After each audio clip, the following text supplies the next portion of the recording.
വന്നല്ലോ. 2 ദിവസം പറഞ്ഞിട്ട് പോയതാണല്ലോ. ഇനിയിപ്പോ ദിവസം എത്ര ആയി? അത് ഉമ്മയ്ക്ക് പെട്ടെന്ന് വയ്യാതായി, അതാ. നിന്റെ ഉമ്മയ്ക്ക് എപ്പം നോക്കിയാലും വയ്യായി തന്നെ. ഇത് വലിയ പുതുമയുള്ള കാര്യമൊന്നുമില്ല. ആഹാ, തമ്പുരാട്ടി ഇരുന്നല്ലയോ, കുറച്ചു ദിവസം കൂടി കഴിഞ്ഞിട്ട് വന്നാ മതിയായിരുന്നല്ലോ. ഓൾ അമ്മനെ പരിചരിക്കാൻ വേണ്ടി പോയതാണോള്. നീ അങ്ങ് പോയ ഇവിടുത്തെ കാര്യങ്ങളൊക്കെ ആര് ചെയ്യുന്ന? ഉമ്മയ്ക്ക് എല്ലാം കൂടി ചെയ്യാൻ കഴിയില്ലെന്നൊക്കെ അറിഞ്ഞൂടെ? ഇത്ത ഇവിടെ കുറച്ചു ദിവസം കാണുമല്ലോ എന്ന് കരുതിയിട്ടാ ഞാൻ എന്റെ വീട്ടിൽ പോയി നിന്നത്. ആഹാ, അയ്യോടി, ഞാനിവിടെ കൂലിപ്പണിക്ക് വന്നെന്നാ എന്ത് വിചാരം? നീ എവിടെ കിടക്കുന്നു? എന്റെ മോളെ എവിടെ കിടക്കുന്നു? അവളുടെ ആഗ്രഹം കൊള്ളാം. ഞാൻ അങ്ങനെ ഉദ്ദേശിച്ചൊന്നും പറഞ്ഞതല്ല. കൂടുതൽ സംസാരമൊന്നും വേണ്ട, നീ പോയി നിന്റെ പണി നോക്ക്.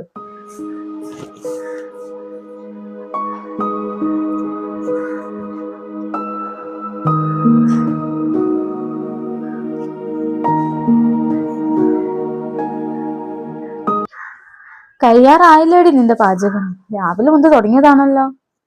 ഇതാ ഇപ്പാവും ഇത്ത. ഇന്ന് വല്ലതും നടക്കുവോ? മനുഷ്യന് വിശന്നിട്ട് വയ്യ. നിക്ക്.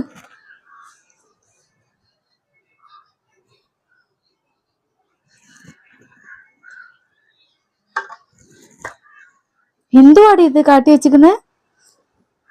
ഇത്ത, ഇത് സാമ്പാറാ. ഇങ്ങനെയാണോടി സാമ്പാർ ഉണ്ടാക്കുന്നത്?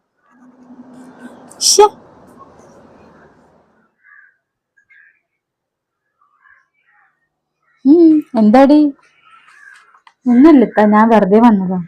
ഇത്ത എന്തിനാ ഇത്ത എന്നെ ഏത് നേരം ഇങ്ങനെ കുറ്റപ്പെടുത്തിക്കൊണ്ട് നിൽക്കുന്നത്? ഇത്ത എപ്പോഴാ പോവുക? കുറച്ച് ദിവസം ഉണ്ടാവുമല്ലേ? അതെന്താടി അങ്ങനൊരു ചോദ്യം?